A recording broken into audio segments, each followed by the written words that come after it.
সকালে ঝিরিঝিরি বাতাস, সুন্দর একটা ঠান্ডা আবহাওয়া।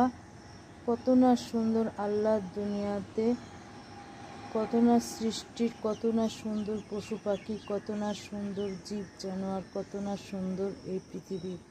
সুবহান আল্লাহ, সুবহান আল্লাহ, সুবহান আল্লাহ। আল্লাহর দরবারে লাখো কোটি শুকরিয়া। সুন্দর একটা সকাল আল্লাহ রাব্বুল আলামিন আমাদের মাঝখানে দিয়েছেন। শুকুর আলহামদুলিল্লাহ। কেউ শুকরিয়া আদায় করতে ভুলবেন না। আসসালামু আলাইকুম রহমতুল্লাহি বারকাতুহু। আপনারা সকলে কেমন আছেন ভাই বোনেরা? জানি আপনারা অনেক ভালো আছেন।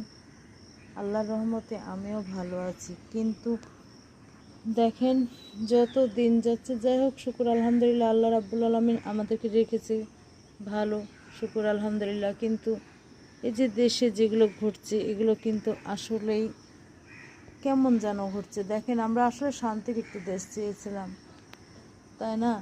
আমরা পরিশ্রম করলে খেতে পাবো, তাছাড়া তো আর না, তাই না? আসলে এগুলো হচ্ছে হাদিসের কথা, হাদিস কোরআনের কথা, যে কিয়ামতের আলামত বোঝা যাবে। তাই কি হচ্ছে নাকি এটা, আমরা সকলেই সকলের সাথে ভালো আচরণ করি, সকলেই সকলের সাথে সুন্দর আচরণ করে যেন এই পৃথিবী থেকে বিদায় নিতে পারি।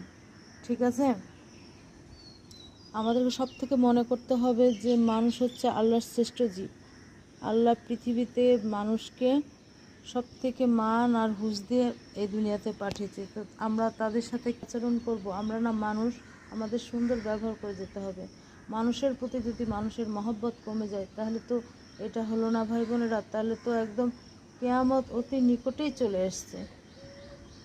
আমরা সকলের সাথে ভালো ব্যবহার করব, এটা অবশ্যই মনে রাখতে হবে। আল্লাহকে রাখতে হবে, বেশি বেশি করে